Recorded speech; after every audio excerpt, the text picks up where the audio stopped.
effect that art has on the perspective, where when you start to slow down and you see things, like you see things in trees, you see things in nature, particularly in nature, you get almost infinite, not really almost, absolute infiniteness Yeah. of inspiration. And I wonder if that's where art comes into play, is Huh. making us slow down and making us understand that we have infinite inspiration in every spot that we go to. Definitely. It's, I don't know. You just got to look. You just got to want to see it, I guess. I mean, you can drive too fast. You can walk with your head down. You just got to want to. You got to want to see it, and if you look, it's there. Do you think too that there's there's being out in nature, but then there's also being on tech? Do you think that tech has helped when you're trying to create something? Has it made it go and made it easier to create, or has it made it maybe a little more difficult? Yeah, I mean, I never make anything off. Like, I haven't figured out digital art or any of that stuff yet. I do all my stuff on canvas. I think that's, if they could figure out how to make texture out of that stuff, I'd figure it out. But kind of the flatness of that never intrigued me. But now I am off track, so ask me the question again. No, I felt the same way. It's very difficult though to create something. I've got friends that do digital art, but it just doesn't feel the same. Creating doesn't look the same or feel it does look the same, but it just doesn't feel the same. Yeah, it's never been. I mean, I've seen some awesome stuff, and I don't diss anyone who chooses to do that. When I do stuff though, I tend to like to be. I mean, I'm on the ground. I'm on my hands and knees, and I'm digging into stuff. And I like that physical aspect of it. That's sort of therapy for me. Being able to just scratch a pencil super hard. I think I would miss that. That's kind of my exercise. It's the daily workout. Sort of, yeah. Technology's been cool in that, the world is open to all sorts of artists that you can check out and learn. I've seen, I've learned about a ton of cool artists on Instagram, and being able to follow them and see what they do and kind of watch their creative process. In that way, it's been cool. But I don't know. It always feels like what I miss is just kind of that person-to-person discussion of art, kind of people seeing your stuff and asking you questions about it, and that's the stuff that I miss. And technology, although you can see a lot of cool stuff, just it's not that. It's kind of like the initial point of contact, but I agree with what you said in the sense that face to face and being able to like physically show yourself and go and say, okay, this is my work, and someone can actually look at it, touch it, see it, and be able to ask you the questions face to face. It's hard to beat that. Honestly, I don't think you can beat that, but I like the fact that I don't think so either. I do. I think that technology has its benefit of being able to see different approaches and different perspectives. And at the very least, I think that, you look at Instagram or even YouTube or whatever, I think it provides everything that you can get up until that face-to-face. Yeah. It's not bad. It's really about 80%, 70%, whatever that is, of what you can get without seeing the physical work. But it's just nice to be able to see that, oh, okay, I want to see the perspective of somebody in a different state. For example, we could go and say, right, oh, you could type in Dover art, or you could type in Raleigh art, or Miami art, or Hong Kong, or whatever. You could type in different places and be able to see their perspective and their approach. Yeah. At the very least, you do get that to the extent. You don't get everything, but at least you get most of it. Well, you also get an audience that I would never have up here in the tiny place of Dover, Dover. I can, when I would never be able to sell to somebody in England, sell a painting to someone in England without Instagram and without stuff like that. So it's given me an audience that I don't think I would have ever had. My audience isn't here in Dover. It's kind of out there in Philadelphia, New York, and places like that.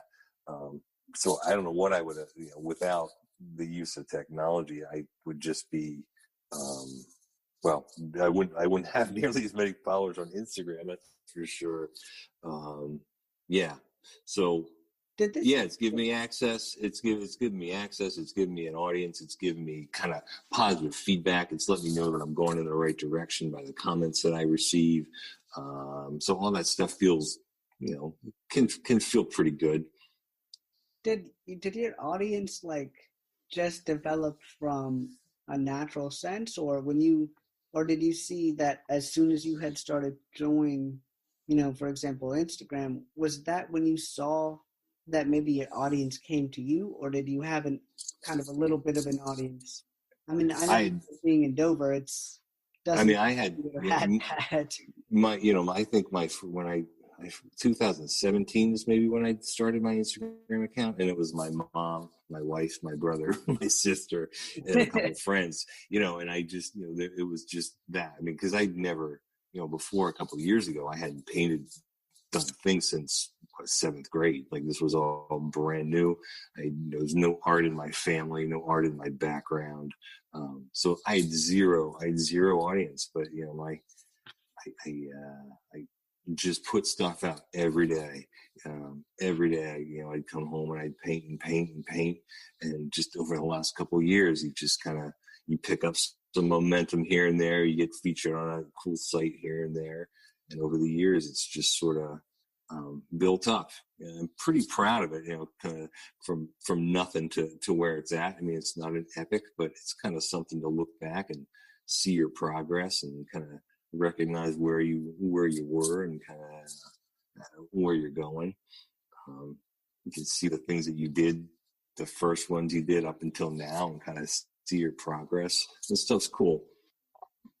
Was there a point where you felt like an extreme sense of pride knowing that, okay, this is a point where I feel something I picked up on has really gotten maybe not only just the level of respect from yourself and, your immediate family and friends, but was there a period where you thought that others saw your skill and your ability that you already knew?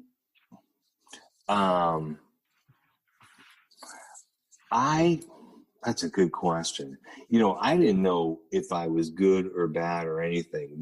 So early on, this might not answer your question, but maybe it will. But early on, I was lucky enough to have this little place, the Art Center, have a local show, and they put up a couple of my paintings. I'd just been doing it for a little bit. I had some cool kind of watercolor figures, and so that was some early success. I went there, and there's this older, kind of really cool artist man. His name was Robert Weinstein. But Robert took me aside, and he said how much he liked my paintings, and that was this moment of oh shit, maybe here's I looked at his stuff, and it was mind blowing to me. And here's this guy kind of taking me aside and saying that I've got some talent. So that was a huge kind of early on when I knew, I was just trying to figure things out. That was a boost to me. A real early one. And I credit, although I don't really have an audience here in Dover, the woman who runs the art center was cool enough to always give me a spot in her shows. She let me, for one show, she let me put in gigantic canvases that no one else would let me do. So, in a way, this small town and access to that has been really cool as far as that goes. But I don't know if that answered. But I didn't know that didn't know that I had something probably until that I heard it from another artist, and it's still kind of hard for me to even I think I'm my own harshest critic. So I still, there's still a lot of self-doubt, but that with him was like, okay, I'm on the right track. At least I knew I was on the right track.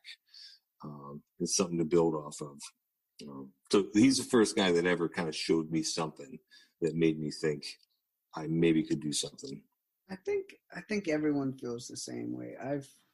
It's weird too, and I agree with you in the sense of being your own kind of harshest critic. In that, definitely, a lot of times you think you'll put something out and you feel that it's perfect, and that's kind of almost to me how I felt has been the number one step. And then when I've personally put things out, and then I've had, other people. Sometimes it's been friends that were artists, but it's not usually been that. It's been other people that have said, this was like really cool, or I really like this, or people that don't know that I would create, and then they would see it.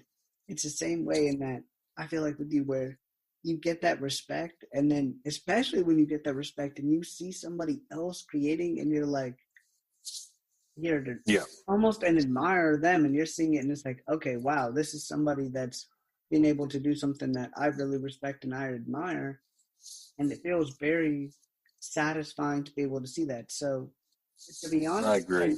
You did answer my question in the sense of how it feels, because I don't know if it really is one way of feeling like, okay, I've made it, or I don't want to say I've made it, or at least, oh, okay, I feel like I've been able to get that almost acknowledgement and that recognition.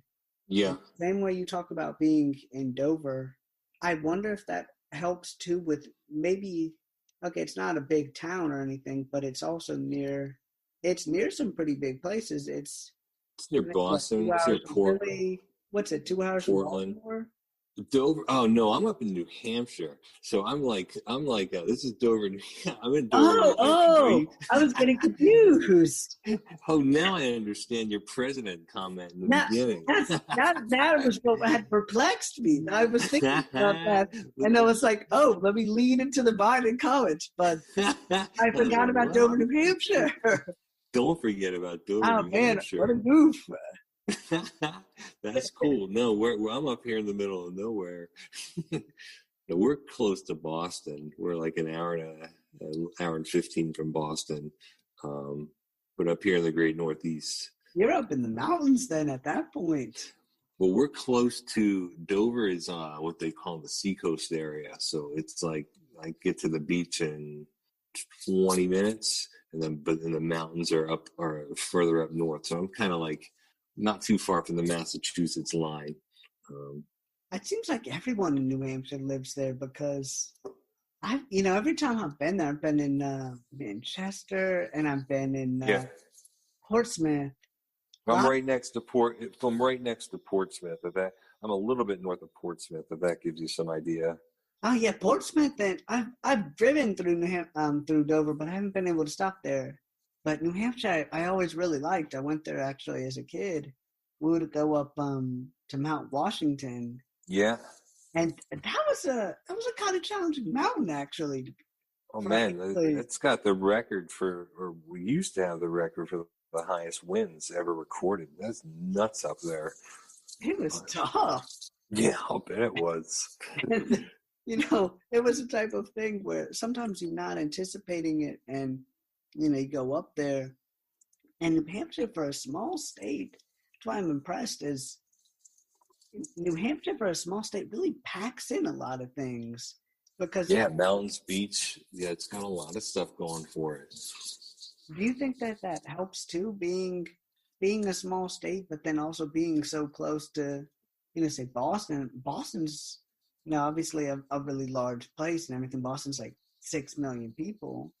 That helps to get that sort of kind of calm and tranquility, as opposed to being in a really large place where it's always abstract. I struggle with my wife, we dated long distance until she could move up here so she lived down in Boston. So we went back and forth for a couple of years. And, there's a part of Boston that really was fun for me. It's kind of where I first started I had my Fridays off. So I'd go down to Boston, I'd walk the city, and I would walk the hell out of that city and look at street art and kind of start recognizing that, oh my God, this stuff is accessible. I could do this stuff. You don't need to be a professional artist. But anyway, so that part of the city was so